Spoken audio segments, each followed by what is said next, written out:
terms of what people are going to get slapped with, look at the front pages today in terms of what Secretary Clinton is getting slapped with. What is it? But here is the point. Well, you know as well as I do. It has to do with emails. I think this is a very serious issue. I think there is a legal process right now taking place. And what I have said, and I get criticized, Bernie, why don't you attack Hillary Clinton?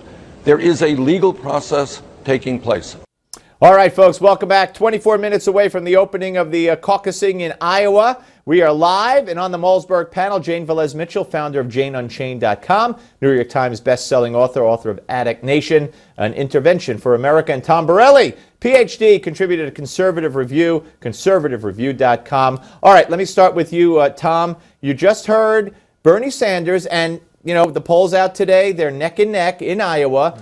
Bernie Sanders changing his tune from "I'm sick of hearing about your damn emails" to "it's a very serious matter." Why did he do that from the beginning? Well, he's doing it now. I guess that's most important. Maybe he actually does want to win. Maybe he can smell and feel the wind coming around. Look, Hillary Clinton belongs in the big house, not the White House. It's as clear as that. Failure to safeguarding secrets is a crime. There are 22 emails that even the State Department had to keep and not release because they're highly sensitive. They could reveal with Obama, people.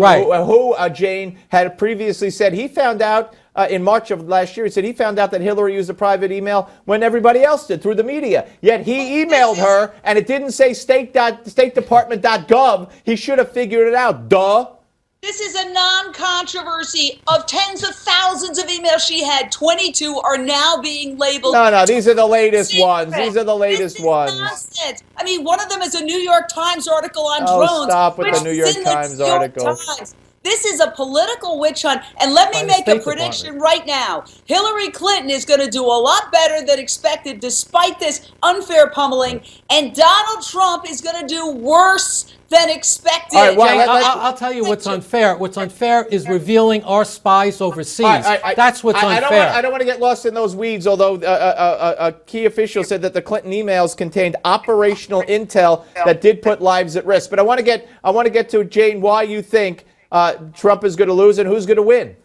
Well, there are some indicators. One of his last rallies, as the caucuses were getting ready to start, had a lot of empty seats. People in Iowa are reportedly not Googling how to caucus for Donald Trump. The weather's bad.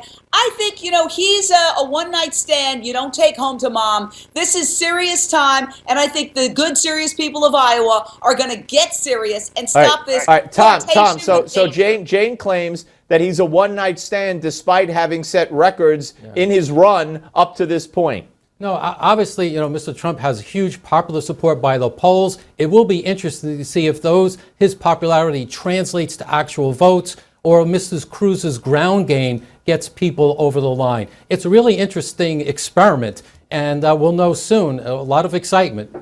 All right, by the way, there's a report, CNN is reporting that the caucus sites are seeing unusually high voter registrations and that people are changing their affiliation to Republican so that they could vote for Trump. That's just breaking now. So how accurate that is, I don't know. I'm just putting it out there. What about, Jane, on your side? Your side, the left, all the way to the left. Who's going to win? We got 25 seconds. Hillary, Bernie, what's going to happen? And I think that's why Bernie's getting a little desperate and going after her on the emails, which he promised not to do, as you correctly pointed out, saying, I'm sick of those emails. Well, now he's got a sense of fear because I think Hillary's going to trounce him in Iowa. Trounce him. All right, what about it, Tom? I'm not sure about that. He has a lot of momentum, a lot of excitement on his side. We'll have to see tonight, but it's real possible. It's neck and neck, and he's made a lot of ground over a long period of time. All right, by the way, we don't have time to get into this, but I do want to bring it up tonight on the show very briefly. Iran's supreme leader made a spectacle and gave medals to the Iranian troops who captured, in his words, those U.S. sailors and humiliated them against the rules of the Geneva Convention. These are the kind of people we're dealing with, and Obama and Kerry and Hillary don't bat an eye, don't blink, and couldn't care less. All right, up next, New York Times bestselling author Stephen Mansfield, folks. Religion. Why does Donald Trump have all the evangelical support? We'll talk about it.